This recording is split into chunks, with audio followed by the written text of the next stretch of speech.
Un jubileo para todos, pero la fraternidad San Pío X se cancela.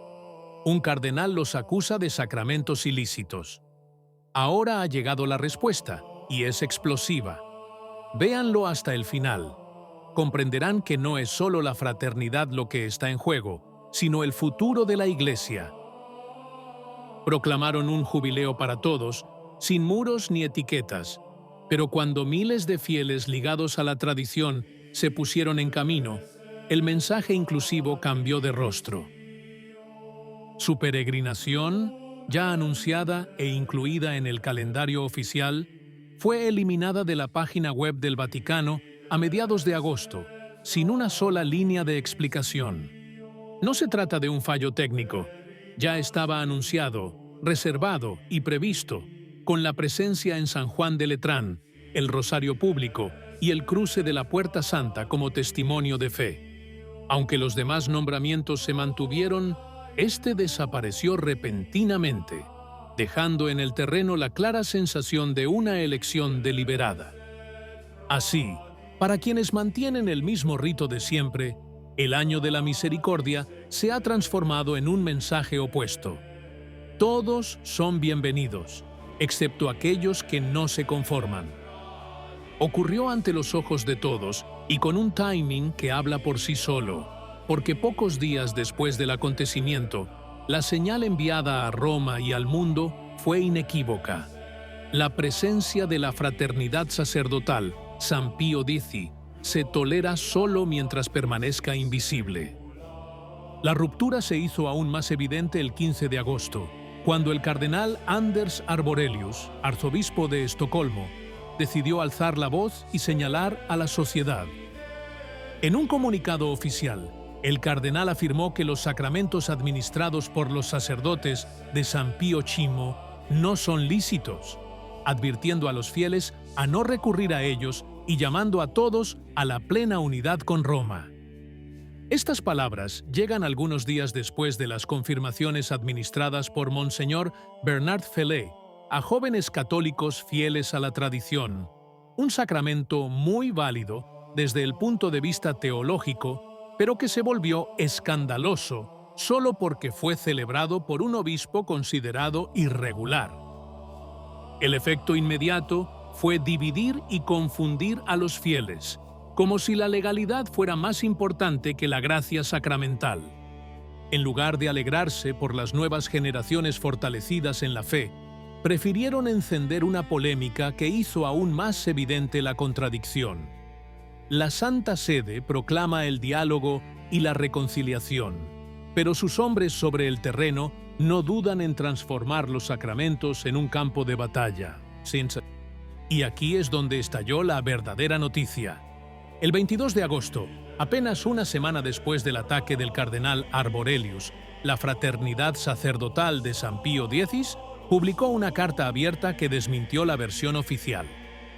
El documento fue firmado por el padre Carl Stalin, superior para Polonia y Escandinavia, y el padre Joachim Lindström, responsable del apostolado en la misma región. Con tono firme pero bien documentado, ambos sacerdotes recordaron hechos incontrovertibles.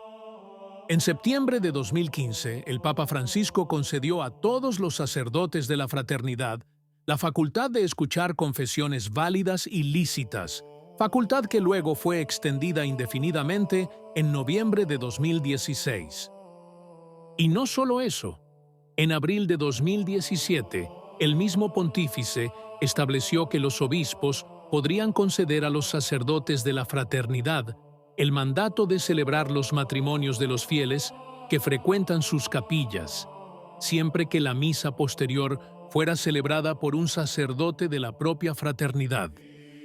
Todo esto nunca ha sido revocado. Por lo tanto, las palabras del cardenal no solo contradicen la realidad, sino que terminan contradiciendo indirectamente al Papa. La compañía señaló claramente que, si Roma concede la licitud de los sacramentos fundamentales de la vida cristiana, como la confesión y el matrimonio, no tiene sentido hablar de ilicitud generalizada. En la misma carta, los dos sacerdotes quisieron ir más allá de la cuestión puramente jurídica, demostrando cómo las acusaciones de cisma dirigidas contra la fraternidad no tienen fundamento. Recordaron que tanto Benedicto XVI como Francisco trataron el caso de San Pío X como un asunto interno de la Iglesia, no como una grieta a sanar mediante la lógica de la reconciliación ecuménica. Recibieron el apoyo de obispos respetados, incluido el arzobispo Athanasius Schneider, quien calificó de reductiva y legalista la actitud de quienes consideran cismática a la compañía. En su opinión, es un error colocar la letra del derecho canónico por encima de la plenitud de la fe católica y de la liturgia tradicional. Un tema que da en el clavo, porque muestra la desproporción entre la severidad reservada a los fieles ligados a la tradición y la tolerancia hacia las comunidades verdaderamente separadas, a menudo carentes incluso de sucesión apostólica. Para reforzar su mensaje, los dos sacerdotes recordaron que la fraternidad demuestra su comunión con el Papa cada día rezando públicamente por él durante la misa, un gesto que por sí solo desmiente la narrativa de quienes la pintarían como un cuerpo extraño. Sin embargo, el punto más espinoso que toca la carta se refiere a la decisión del cardenal Arborelius de prohibir que las confirmaciones administradas por la fraternidad se registren en los registros sacramentales diocesanos. Una medida que, en lugar de proteger el orden canónico, corre el riesgo de sumir en el caos la vida de los fieles y crear incertidumbre futura respecto a los certificados de bautismo y a los documentos oficiales de la Iglesia. No podemos imaginar, escriben los dos sacerdotes, que la intención del cardenal sea prohibir el reconocimiento de sacramentos válidos en los registros, porque esto inevitablemente causaría confusión y desconcierto. Este pasaje toca una fibra sensible, la contradicción entre la validez sacramental, que nadie niega, y la voluntad de hacerla invisible a nivel administrativo. Como si el objetivo no fuera proteger la fe, sino relegar a los creyentes tradicionales a un limbo burocrático, condenándolos a vivir los sacramentos como inmigrantes clandestinos dentro de su propia Iglesia. Y es precisamente en esta contradicción donde reside el meollo del asunto. Por un lado, Roma, a través del Papa Francisco, ha reconocido abiertamente la validez y legalidad de las confesiones y matrimonios celebrados por los sacerdotes de la fraternidad. Por otro lado, un cardenal llega incluso a negar públicamente lo que el propio Papa autorizó, empujando a los fieles a una espiral de confusión. Surge una paradoja que ya no se puede ocultar. La fraternidad no se divide, pero la jerarquía oficial aparece dividida internamente, oscilando entre concesiones y censuras, entre sonrisas diplomáticas y golpes burocráticos.